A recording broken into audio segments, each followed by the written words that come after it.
और जो दूसरी तरफ चिंता है, जो ताकतें दिल्ली में हैं, जो बंगाल में हैं, जो अलीगढ़ में हैं, जो रामपुर में हैं, जो लखनऊ में हैं,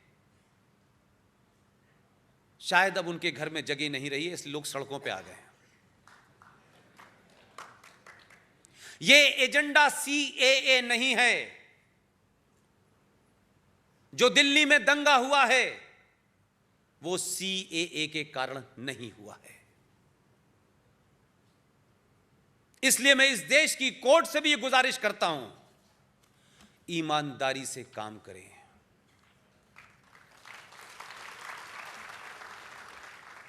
जीवन भर सरकार के काले कोट और ब्लैक कैट की सुरक्षा में नहीं रहोगे। और याद दिलाना चाहता हूं उन लोगों को मैं,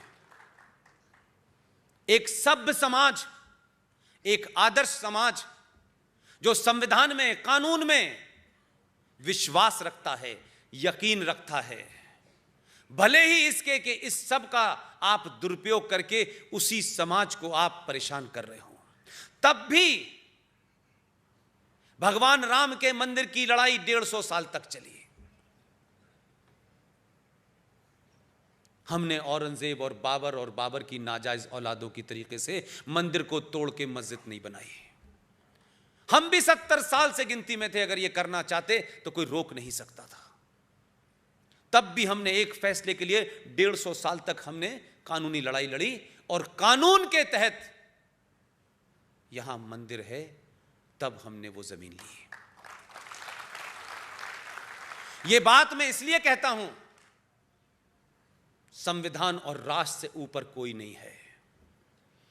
अगर किसी को गलतफहमी हो गई है कि वो संविधान से भी ऊपर हैं और राष्ट्र से भी ऊपर हैं, तो माफ कीजिएगा, ये सुप्रीम कोर्ट भारत की है, भारत के लिए सुप्रीम कोर्ट नहीं है।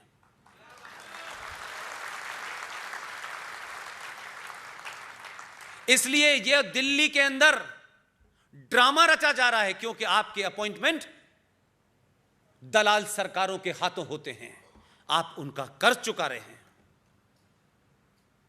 दिल्ली के अंदर जो हिंदू मुस्लिम दंगा हुआ है, उसकी शुरुआत कहां से हुई है? कोर्ट किसी का वीडियो मंगवा कर देख रही है, उसका प्रचार तो बहुत हो रहा है, और इस देश में मीडिया का 80% वर्ग अपने उन आकाओं को खुश करने के लिए हिम्मत नहीं है बोलने की, डिबेट नहीं करना चाहते। दिल्ली के अंदर आप थोड़ा सा पीछे जाएं, इसी महीने के पीछे चले जाएं, बहुत दूर जाने की जरूरत नहीं है। इस देश में एक पार्टी जिसने सबसे ज्यादा रूल किया है, 10 साल तक एक महिला प्रॉक्सी प्रधानमंत्री बनी रही। रामलीला मैदान में उसका भाषण सुनिए, उसने सीएए के ऊपर, जो इस देश में जिहादी मुसलमान है,